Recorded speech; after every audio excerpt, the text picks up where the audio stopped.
ابو بکر جس نے بلال کو آزاد کروایا، ابو بکر جس نے 40,000 دینار پیغمبر کے قدموں میں آ کے رکھ دیے، وہ ابو بکر جس نے اپنی صحت شادی پیغمبر کے نکاح میں دے دی، وہ ابو بکر جو غار میں سب سے پہلے پہنچا، وہ ابو بکر جس نے لوگوں کی غلط فہمی کو دور کیا، خادم کون مخدوم کون، وہ ابو بکر جسے اللہ کے قرآن نے کہا اِذْ يَقُولُ لِصَاحِبِهِ لَا تَحْزَنْ إِنَّ اللَّهَ مَعَنَا، وہ ابو بکر ہے۔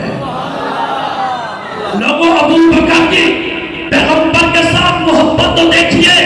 لوگوں ابو بکر کی پیغمبر کے ساتھ چاہت تو دیکھیے، لوگوں ابو بکر کی پیغمبر کے ساتھ محبت تو دیکھیے کہ پیارے آقا کی عمر 63 برس تھی، صدیق کی عمر بھی 63 برس تھی، پیارے آقا کی وفات پیر کے دن، صدیق کی وفات بھی پیر کے دن، پیارے آقا کو وفات سے 2 سال پہلے زہر دیا گیا، صدیق کو بھی 2 سال پہلے زہر دیا گیا، پیارے آقا کو یہودی عورت نے زہر دیا، صدیق کو بھی یہودی عورت نے زہر دیا، پیارے آقا کو گوشت میں زہر دیا گیا، صدیق کو بھی گوشت میں زہر دیا گیا، جو ساتھی پیارے آقا کے ساتھ ہے ایک انہی میں اسی وقت شہید ہو گیا، جو ساتھی ابو بکر کے ساتھ ہے ایک انہی میں اسی وقت شہید ہو گیا۔ پیارے آقا نے کہا مسواک لائیے، صدیق نے کہا مسواک لائیے، پیارے آقا نے کہا مسواک کو نرم کیا جائے، صدیق نے بھی کہا مسواک کو نرم کیا جائے، پیارے آقا کے مسواک کو اما عائشہ نے نرم کیا، صدیق کے مسواک کو بھی اما عائشہ نے نرم کیا۔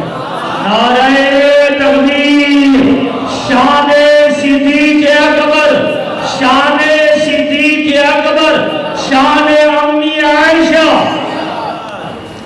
پیارے آقا کے نواسے کو شہید کیا گیا،